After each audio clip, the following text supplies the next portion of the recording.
Scenes of chaos in Kamal Adwan Hospital with patients lying on the floor and the screams of terrified children.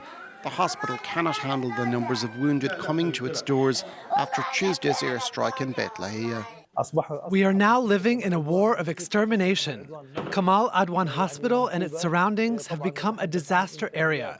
We're talking about zero capabilities, zero medical supplies, and zero medical personnel after the arrest of a large number of medical personnel specializing in surgeries.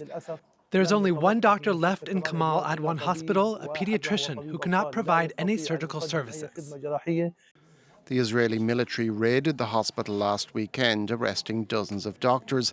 Israel says it identified numerous Hamas members during the raid and found weapons.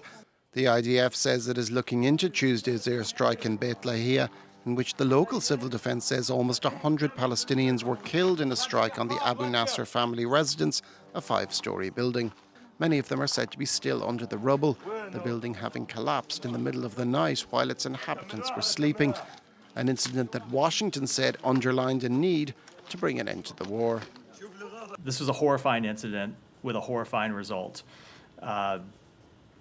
I can't speak to the total death toll, but there are reports of 24 children killed in this incident. No doubt a number of them are children who have been fleeing the effects of this war for more than a year now.